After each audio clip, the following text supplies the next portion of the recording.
Hello student. Last class में मैंने आपको बताया था कि हम वर्नियर स्केल किस तरह से यूज कर सकते हैं।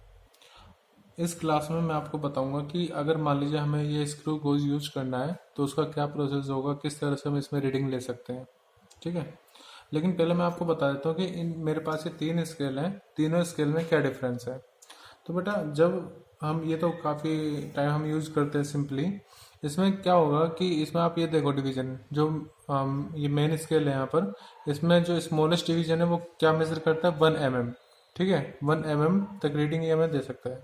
सपोज करो कि मुझे किसी लेंथ मेजर करना है किसी भी चीज़ की, तो ये क्या देगा, मिनिमम रीडिंग किस में दे सकता है। जैसे कि मैं 1.1 मेजर कर पाऊंगा, 1.2 1.3 सेंटीमीटर तक मेजर कर पाऊंगा। ठीक है, तो ये मुझे 1.2 1.3 तो बता देगा, लेकिन 1.34 या 1.35 ये बात नहीं बताएगा। यानी कि ये जो रूलर है, सिंपल रूलर, ओके, इसमें ये मुझे क्या बताएगा, मान लीजिए किसी पेन की लेंथ है 1.4 लेकर के चलते हैं। ठीक है, तो ये मुझे 1.4 तो बता देगा, लेकिन वो 1.42 होगी, 1.41 होगी या 1.3 होगी, ये मुझे नहीं बताएगा। ठीक है, इसका जो लिस्ट काउंट होगा, वो कितना होगा, आई थिंक 1 mm का। ठीक है, दूसरी बात अगर मैं आपको बताऊं कि वर्नियर स्केल, ठीक है, तो वर्नियर स्केल में जो लिस्ट काउंट होगा वो कितना होता है, वर्नियर स्केल का लिस्ट काउंट होता है 0.01 सेंटीमीटर,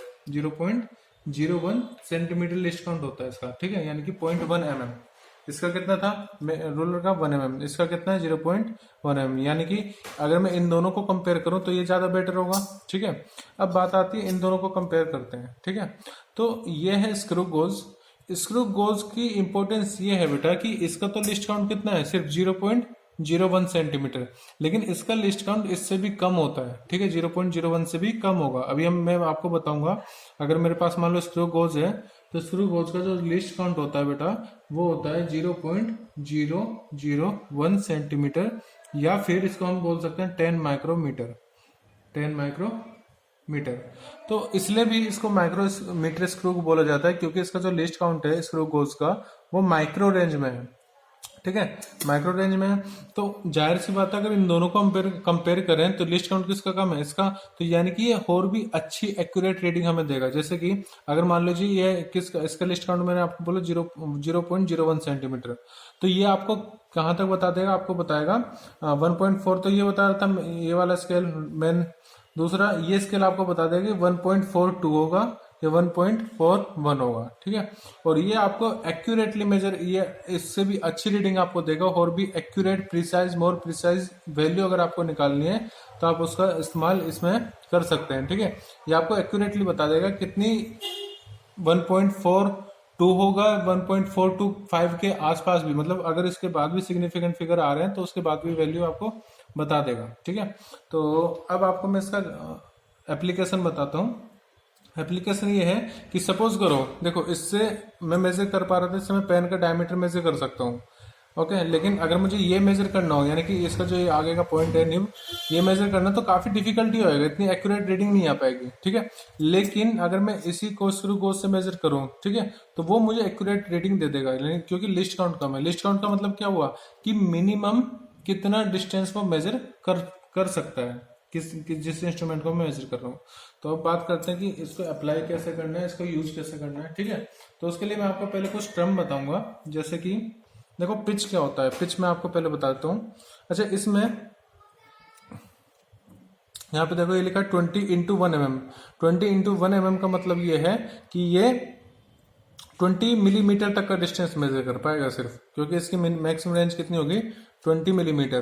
ठीक है, देखो इसके बाद ये खत्म ही हो गया, इसके बाद 20 के बाद हम इसको मेजर नहीं कर पाएंगे, 20 mm के बाद। ओके, तो पिच क्या होता है पहले मैं वो बता देता हूँ। ठीक है, अब इसमें पिच को जानने के लिए पहले आप देखो यहाँ पे 2 स्केल है।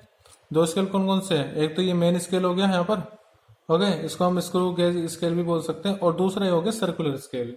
ठीक है, 2 स्केल हैं, एक तो ये मेन स्केल हो गया यहाँ पर, और दूसरा ये हो गया आपका सर्कुलर स्केल। ठीक है, तो दोनों की हेल्प हम लेंगे रीडिंग कैलकुलेट करने में। तो आपको बता देता हूँ पहले, शायद ये आपको क्लियरली विजिबल हो पाएगा। तो देखो यहाँ से लेकर के यहाँ तक 0 से 5 तक हमारे 5 डिवीजन है। तो इसमें जो एक स्मॉल डिवीजन होगा यहाँ पर, वन स्मॉल, ये जो ब्लॉक होगा यहाँ से लेकर के यहाँ तक का, ओके, वो हमें कितना डिस्टेंस बताएगा, वो हमें बताएगा सिर्फ 1 mm, ठीक है, 1 mm। क्योंकि देखो यहाँ से लेकर के यहाँ तक कितना है, 10 mm है, यानी कि 1 सेंटीमीटर। तो एक स्मॉल डिवीजन कितना देगा हमें, 1 mm, ओके। तो पिच के बारे में मैं आपको बताऊंगा कि इसकी पिच क्या होगी। तो जो लीनियर डिस्टेंस होगा, लीनियर डिस्टेंस मतलब कि जो लीनियर स्केल है, एक तरह से लीनियर स्केल भी इसको बोला जाता है। मैं पिच के बारे में बता रहा हूँ। The linear distance moved by the screw when it is given 1 complete rotation is called pitch. इसका मतलब क्या हुआ कि सपोज करो मेरे पास पहले ये बिल्कुल पास में यहाँ पर 0 पर, अब आप ध्यान से देखना क्योंकि सारा काम अब देखने का यहाँ पे ऑब्जर्वेशन का, ठीक है। फिजिक्स में ऑब्जर्वेशन काफी ज्यादा जरूरी होता है। तो देखिए आपका यहाँ पर अभी ये 0 से मैंने यहाँ पर इसको 0 करा है। तो अगर मैं इस वाले स्केल को, जो मेरा सर्कुलर स्केल है, इसको मैं 1 कंप्लीट रिवॉल्यूशन कराऊं, ठीक है। मैंने क्या करवाया कि अभी ये यहाँ पर 0 पर आ रहा था, ये जो लाइन है ना इसकी, आपका लीनियर स्केल की जो लाइन है एक्सिस, वो अभी यहाँ पर 0 पर आ रही है इसके, ठीक है। अब मैं क्या करूंगा, मैं इसको 1 कंप्लीट रिवॉल्यूशन दूंगा। 1 कंप्लीट रिवॉल्यूशन का मतलब है कि 0 से मैंने शुरू करके उसको फिर से मैं 0 पर ले आया, क्योंकि पूरा वो 100 रिवॉल्यूशन, 100 स्मॉल डिवीजन आ जाएंगे। तो एक कंप्लीट रिवॉल्यूशन में इसने कितना लीनियर डिस्टेंस कवर कर लिया यहाँ से लेकर के यहाँ तक, ठीक है, उसको हम बोलते हैं पिच। दोबारा बता देता हूं कि मैंने क्या करा, अभी यहाँ पर 0 पर था, ठीक है, मैंने इसको कंप्लीट एक रिवॉल्यूशन कंप्लीट दे दिया। एक रिवॉल्यूशन कंप्लीट होने का मतलब है कि इसको मैंने 100 डिवीजन इसको मूव करवाया सर्कुलर स्केल पे। तो जो लीनियर स्केल है यहाँ पर, उसने यहाँ से लेकर के यहाँ तक का डिस्टेंस कितना कवर किया, सिर्फ 1 mm, ठीक है। तो पिच क्या हो जाएगा इसका, पिच हम इस तरह से निकाल सकते हैं 1 mm। तो लिस्ट काउंट मैं आपको बताता हूँ, लिस्ट काउंट कैसे निकालते हैं। तो least count of screw goes equal to होगा pitch upon number of division on circular scale, okay. दोबारा बता रहा हूँ, देखो ये आपका पिच निकालना बेटा बहुत जरूरी है, क्योंकि जब आप एक्सपेरिमेंट में या फिर मान लीजिए प्रैक्टिकल आपका फाइनल और वाइवा के लिए कोई एक्सटर्नल टीचर है या स्कूल के टीचर है, वो पूछ लेते पिच कैसे निकालोगे, आपको दे देंगे, रख दोगे आपके सामने, पूछेंगे कि पिच बताइए। तो आपको ये जानना बहुत जरूरी है। मैं फिर से बताता हूँ पिच कैसे निकाल सकते हैं। तो पिच के निकालने का क्या तरीका है कि आप ये देख लो कि यहाँ पर इसको 0 को ले आओ, ठीक है। अब देखो कि जब आप इसको कंप्लीट 100 रिवॉल्यूशन घुमा लोगे, मतलब एक कंप्लीट रिवॉल्यूशन घुमाओगे और 100 डिवीजन ही कवर करेगा, ठीक है। 0 से शुरू होकर के, यहाँ पे 0 है, 0 से शुरू होकर के आपको क्या करना है, 1 कंप्लीट रिवॉल्यूशन देना है, मतलब 100 डिवीजन कवर करवाने हैं। तो इसने कितना लीनियर डिस्टेंस कवर किया है, लीनियर डिस्टेंस मतलब यहाँ से लेकर के यहाँ तक ये जो एक्सिस है वो कितना कवर किया है, उसको हम पिच बोलेंगे। तो पिच हमारा इसका कितना आ गया था, 1 mm, ठीक है। तो लिस्ट काउंट हमें निकालना है। तो लिस्ट काउंट निकालने के लिए पिच की वैल्यू 1 mm आ गई। Number of division on circular scale, तो अगर आप इस पे ध्यान से देखोगे तो ये 0 से शुरू होकर के, जो सर्कुलर स्केल है, 0 से शुरू होकर 10, 20, 30, 40, 50, 60, 70, 80, 90 और फिर से 0 पर आ रहा है, मतलब 100 इसमें डिवीजन है, स्मॉल डिवीजन सर्कुलर स्केल पे। तो ये कितना हो जाएगा, 1 mm। तो ये आ गया 0.01 मिलीमीटर, ठीक है। इसको हम क्या ले सकते हैं, 0.001 सेंटीमीटर और 10 माइक्रोमीटर, ठीक है। तो देखो इसका लिस्ट काउंट कितना हो गया, 0.01 mm या फिर 0.001 सेंटीमीटर, जिसको हम 10 माइक्रोमीटर भी बोल सकते हैं। अब आपको रीडिंग लेने का तरीका बताता हूँ, ठीक है।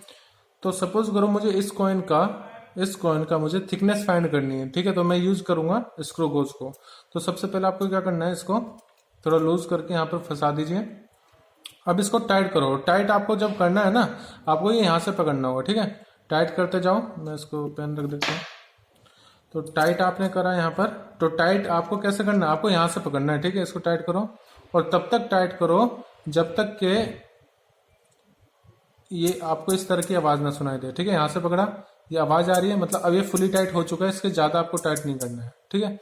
ओके, ये टक टक आवाज आपको आएगी, तो यानी कि अब ये सेट हो चुका है। अब आप इसको रिमूव भी कर सकते हैं चाहे तो, लेकिन रीडिंग कैसे लेंगे वो आपको बता देता हूँ, ठीक है। मुझे इसकी थिकनेस निकालनी है कॉइन की। तो आप ये देखो कि लीनियर स्केल पर, ये जो इसका लीनियर स्केल है, उसका कौन सा पॉइंट इसके सर्कुलर स्केल से कंसाइड होगा, हमें कॉन्सिडेंस पॉइंट देखना है। तो पहले तो ये देख लो कि 0 के बाद जो फर्स्ट डिवीजन है ना वही आ रहा है यहाँ पे। तो हमारी जो लीनियर स्केल रीडिंग होगी, लीनियर स्केल रीडिंग LSR में इसको बोल रहा हूँ, वो कितना हो गया 1 mm। ठीक है, 1 mm हो गया। अब आप ये देखो कि सर्कुलर स्केल रीडिंग निकालने के लिए कि सर्कुलर स्केल का जो पॉइंट है, कौन सा पॉइंट आपका इस एक्सिस से, जो लीनियर स्केल पे एक्सिस है, उससे कोइंसाइड कर रहा है। ठीक है, तो वो देखने के लिए बहुत ज्यादा फोकस आपका जरूरत होगा। आप कॉन्वेक्स लेंस का भी इस्तेमाल कर सकते हैं।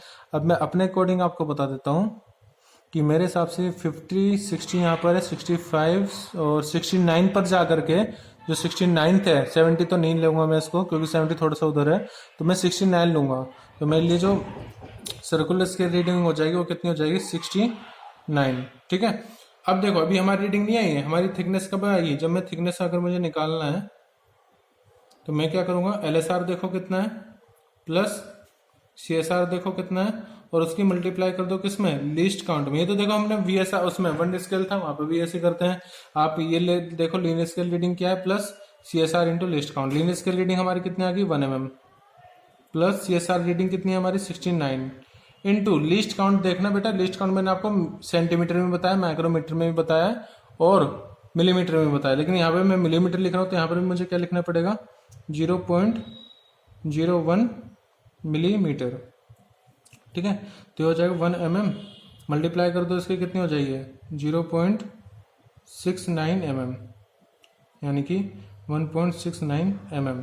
आप इसको सेंटीमीटर में भी कर सकते हैं। सेंटीमीटर से आपको अगर इसमें कन्वर्ट करना है मिलीमीटर को सेंटीमीटर में, तो 10 से डिवाइड करोगे तो 0.166 आ जाएगा सेंटीमीटर में। ठीक है, हालांकि मैं तो यहाँ पर एक रीडिंग ले रहा हूँ क्योंकि एक्यूरेटली एक बार में नहीं आती है। तो आपको क्या करना है, जब आप एक्सपेरिमेंट करोगे इसी को आपको 3-4 बार ऑब्जर्व करना है। ठीक है, फिर से इसको हटाओ, फिर से इसको दोबारा से वही प्रोसेस रिपीट करो, देखो कि क्या रीडिंग आ रही है। तो हम एरर इसी तरह से तो मिनिमाइज करते हैं कि आपको ज्यादा से ज्यादा रीडिंग लो और फिर उन चीजों का मीन एवरेज वैल्यू आप निकाल लो, वो एक्यूरेट जो एक्यूरेट वैल्यू होती है उसी के आसपास आता है। ठीक है, तो इस वीडियो में सिर्फ मैंने आपको बताया कि स्क्रू गेज को मेजर कैसे करना है। जो मेरी नेक्स्ट वीडियो होगी उस पर मैं आपको बताऊंगा कि स्क्रू गेज और जो इससे पहले हमने करा था वर्नियर कैलिपर, उन दोनों में अगर एरर हमें मेजरमेंट करनी है, ओके, क्योंकि इनमें एरर भी होती है, zero error, okay, backless error, वो चीज मैंने अभी आपको नहीं बताई है, वो मैं नेक्स्ट वीडियो में आपको बताऊंगा एरर के बारे में। और जो उससे भी नेक्स्ट वीडियो होगी हमारी, उसमें मैं जो IIT JEE में कुछ क्वेश्चंस आए हुए हैं या बाकी अदर कॉम्पिटिटिव एग्जाम में जो क्वेश्चंस आए हैं उन पर हम डिस्कशन करेंगे। Okay, so thank you for today.